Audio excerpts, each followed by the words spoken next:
ದೇಶದ ಮೊದಲ ಹೈಡ್ರೋಜನ್ ಪವರ್ನ ರೈಲ್ಗೆ ಪ್ರಧಾನಿ ಮೋದಿ ಚಾಲನೆ ಕೊಟ್ಟಿದ್ದಾರೆ. ಈ ರೈಲು ಹರಿಯಾಣದ ಜಿಂದ್ ಹಾಗೂ ಸೋನಿಪತ್ ನಡುವೆ 89 ಕಿಲೋಮೀಟರ್ ಸಂಚಾರವನ್ನು ನಡೆಸ್ತಾ ಇದೆ.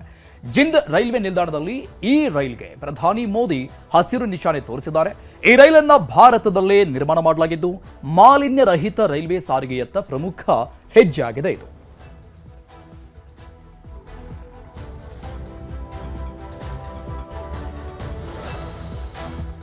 यहां से देश को पहली हाइड्रोजन ट्रेन मिली है.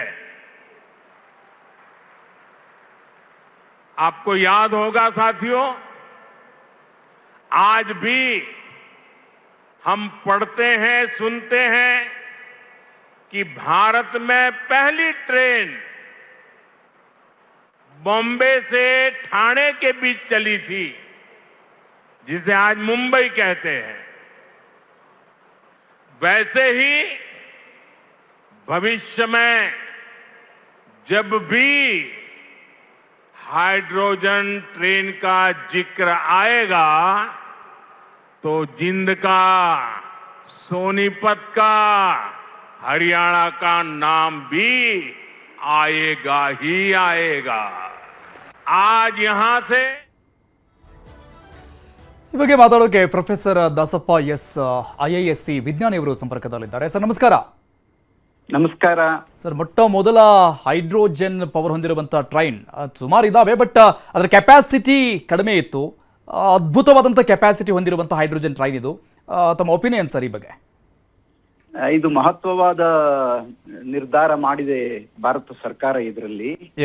ಇದು ಸುಮಾರು ಆಗ್ಲೇ 5 ವರ್ಷದಿಂದಾನೇ ಹೈಡ್ರೋಜನ್ ಬಗ್ಗೆ ತಯಾರಿ ಮಾಡ್ಲಿಕ್ಕೆ ಅಂತಾನೆ ನ್ಯಾಷನಲ್ ಗ್ರೀನ್ ಹೈಡ್ರೋಜನ್ ಮಿಷನ್ ಅಂತಾನೆ ಲಾಂಚ್ ಮಾಡಿದ್ದಾರೆ. ಅದು ಸುಮಾರು ಪ್ರಥಮ ಬಾರಿ ಅಷ್ಟು ದೊಡ್ಡ ಮಟ್ಟದಲ್ಲಿ ಭಾರತ ದೇಶದಲ್ಲಿ ಇದನ್ನ ನೋಡ್ತಾ ಇರೋದು. 2 ರೌಟ್ ಅಲ್ಲಿ ಬರುತ್ತೆ. ಇದು ಜಲಜನಕ ಹೈಡ್ರೋಜನ್ ಅನ್ನೋದು ಒಂದು ನೀರಿಂದಾನು ತರಿಸಬಹುದು, ಇನ್ನೊಂದು ತ್ಯಾಜ್ಯ ವಸ್ತುಗಳಿಂದಾನು ತರಿಸಬಹುದು. 2 ಹೈಡ್ರೋಜನ್ ಅಂತ. ಹೈಡ್ರೋಜನ್ ಏನಕ್ಕೆ ಮಾಡ್ತಾ ಇದ್ದಾರೆ ಅಂದ್ರೆ, ಇವಾಗ ಸದ್ಯಕ್ಕೆ ಕ್ಲೈಮೇಟ್ ಚೇಂಜ್, ಇವಾಗ ಪ್ರತಿಯೊಂದಕ್ಕೂ ನಾವು ಕ್ಲೈಮೇಟ್ ಚೇಂಜ್ ಇಂದ ಟೆಂಪರೇಚರ್ ಜಾಸ್ತಿ ಆಗ್ತಾ ಇದೆ, ನೀರ್ ಇದು ಮೌಂಟನ್ಸ್ ಆರ್ ಮೆಲ್ಟಿಂಗ್ ಅಂತ ಏನೇನೋ ಬೇಕಾದಷ್ಟು ಬರ್ತಾ ಇದೆ. ಅದನ್ನ ತಡೆಗಟ್ಲಿಕ್ಕೆ CO2 ಎಮಿಷನ್ ಏನ್ ಬರುತ್ತೆ ಅಂತ ನಮ್ದು, ಅದನ್ನ ತಡೆಗಟ್ಲಿಕ್ಕೆ ಈ ಫಾಸಿಲ್ ಫ್ಯೂಯಲ್ ಅಂತ ಹೇಳ್ತೀವಲ್ಲ, ಅದು ಪೆಟ್ರೋಲ್, ಡೀಸೆಲ್, ಅದನ್ನ ಕಮ್ಮಿ ಮಾಡ್ಲಿಕ್ಕೆ ಆರ್ ಕೋಲ್ ಇಂದ ಬರೋದು ಕಮ್ಮಿ ಮಾಡ್ಲಿಕ್ಕೆ ಈ ಇಂಧನನ ಉಪಯೋಗ ಮಾಡ್ಲಿಕ್ಕೆ ಎಲ್ಲಾ ಕಡೆನೂ ನಡೀತಾ ಇದೆ. ಬಟ್ ಇದು ತುಂಬಾ ದೊಡ್ಡದು ಪ್ರಮಾಣದಲ್ಲಿ ಮಾಡ್ತಾ ಇದ್ದಾರೆ ಭಾರತ ದೇಶದಲ್ಲಿ. ಜನರಲಿ 4-5 ಕೋಚ್ಗಳಿರತ್ತೆ, ಇದ್ರಲ್ಲಿ 10 ಕೋಚ್ ಮಾಡಿದ್ದಾರೆ ಈಗ.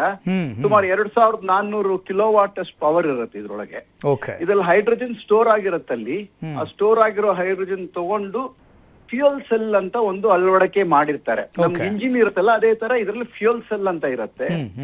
ಆ ಫ್ಯೂಯಲ್ ಸೆಲ್ ಗೆ ಹೈಡ್ರೋಜನ್ ಹಾಕಿ ಸ್ವಲ್ಪ ಆಕ್ಸಿಜನ್ ಬೆರೆತಿದ್ರೆ ಒಳಗಡೆ ಎಲೆಕ್ಟ್ರಾನ್ಸ್ ಬರುತ್ತೆ. ನಮ್ದು ಎಲೆಕ್ಟ್ರಿಸಿಟಿ, ಇಲ್ಲಿ ಬ್ಯಾಟ್ರಿ ಹೆಂಗೆ ಎಲೆಕ್ಟ್ರಾನ್ಸ್ ಮೂವ್ ಆಗಿ ಎಲೆಕ್ಟ್ರಿಸಿಟಿ ಉತ್ಪತ್ತಿ ಆಗುತ್ತೋ, ಆ ಎಲೆಕ್ಟ್ರಾನ್ಸ್ ಒಂದು ಸ್ಟೋರೇಜ್ ಮಧ್ಯ ಇರುತ್ತೆ. ಅದು ಈ ಫ್ಯೂಯಲ್ ಸೆಲ್ಗೂ ನಮ್ದು ಚಕ್ರಗಳು ಇರುತ್ತಲ್ಲ, ಇದಕ್ಕೆ ಯಾವ್ದ್ರದ್ದು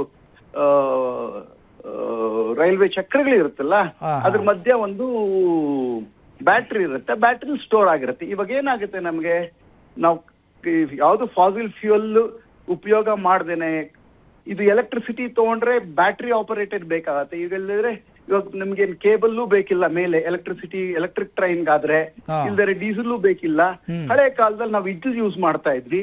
ಆ ತರದ್ ಯಾವ್ದು ಇಲ್ದೆ ಬರೀ ಹೈಡ್ರೋಜನ್ ಮುಖಾಂತರನೇ ಎಲೆಕ್ಟ್ರಿಸಿಟಿ ಉತ್ಪತ್ತಿ ಮಾಡಿ ದೆನ್ ಇದೇ ತರ ಮಾಡ್ಬೋದು. ಇದೊಂದೇ ಅಲ್ಲ, ಗವರ್ಮೆಂಟ್ ಆಫ್ ಇಂಡಿಯಾ ಮತ್ತೊಂದು ಮಹತ್ವವಾದ ನಿರ್ಧಾರ ತಗೊಂಡು ಬಸ್ಸಸ್ಸು ಆಮೇಲೆ ಟ್ರಕ್ಸ್ ನ ಒಂದು 4 ಜಾಗದಲ್ಲಿ, ನಾರ್ತ್, ಈಸ್ಟ್, ವೆಸ್ಟ್, ಸೌತ್ ಅನ್ನೋ ಕಡೆ 4 ಕಡೆಗೆ ಈ ತರ ಹೈಡ್ರೋಜನ್ ಬಸ್ಸಸ್ ಉಪಯೋಗ ಮಾಡ್ತಾ ಇದ್ದಾರೆ ಈಗ.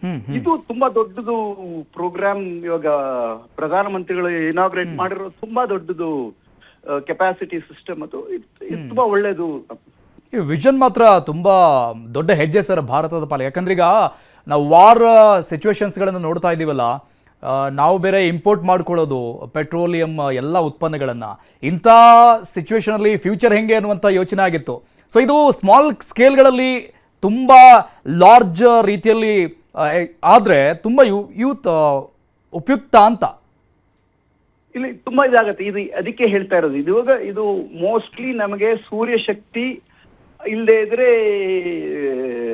ಬೇರೆ ಯಾವ್ದಾದ್ರು ವೇಸ್ಟ್ಗಳಿರತ್ತಲ್ಲ ಆ ಶಕ್ತಿ ಉಪಯೋಗ, ಸೂರ್ಯ ಆರ್ ಶಕ್ತಿ, wind or solar power or biomass power ಇಂದ ಹಾ. ಎಲೆಕ್ಟ್ರಿಸಿಟಿ ಉತ್ಪತ್ತಿ ಮಾಡ್ತು ಅಂದ್ರೆ ಆ ಎಲೆಕ್ಟ್ರಿಸಿಟಿನ ಯೂಸ್ ಮಾಡಿ ನಾವು ನೀರು ಹೈಡ್ರೋಜನ್ ಆಕ್ಸಿಜನ್ ಇರುತ್ತೆ. ಅದು ಹೈಡ್ರೋಜನ್ ಒಂದು ಸೆಪರೇಟ್ ತಗೊಂಡು ಈ ತರದ ಇವಾಗ ಮಾಡಿರೋದೆಲ್ಲ ಅದರಲ್ಲೇ ಮಾಡಿರೋದು ಇದು ಎಲೆಕ್ಟ್ರಾಲಿಸಿಸ್ ಅಂತ ಪ್ರಾಸೆಸ್. ಅದಕ್ಕೆ ತುಂಬಾ ಉತ್ತೇಜನ ಕೊಡ್ತಾ ಇದ್ದಾರೆ ಭಾರತ ದೇಶದಲ್ಲಿ ಇವಾಗ.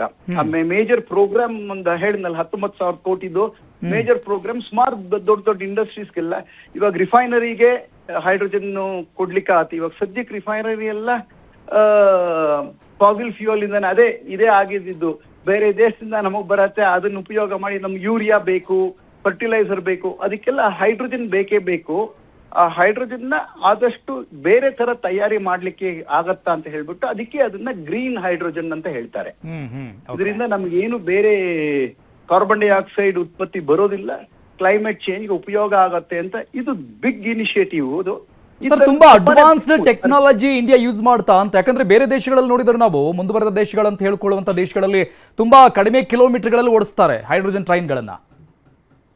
ಅಲ್ಲ, ನಮ್ ಭಾರತ ದೇಶ ಇರೋದ್ ಪಾಪ್ಯುಲೇಷನ್ ಹಂಗೆ, ನೆಟ್ವರ್ಕ್ ಇರೋದು ಹಾಗೆ, ಎಲ್ಲ ಸ್ವಲ್ಪ ದೊಡ್ಡದೇ ಮಾಡಬೇಕು ಅಂತ ತಯಾರಿ ಮಾಡ್ತಾ ಇದೆ. ಹೇಳಿಲ್ವಾ 19,000 ಕೋಟಿ ಮಾಡಿರೋದು big programme compare to other country. So that's why ಏನು ಅಡ್ವಾನ್ಸ್ ಟೆಕ್ನಾಲಜಿ ಅಂತ ಇದು ಫ್ಯೂಯಲ್ ಸೆಲ್ ಅನ್ನೋದು ಹೇಳಿದ್ದು, ಅದು ಸ್ಮಾಲ್ ಕೆಪಾಸಿಟಿಲಿ ತುಂಬಾ ಜನ ಮಾಡ್ತಾ ಇದ್ದಾರೆ.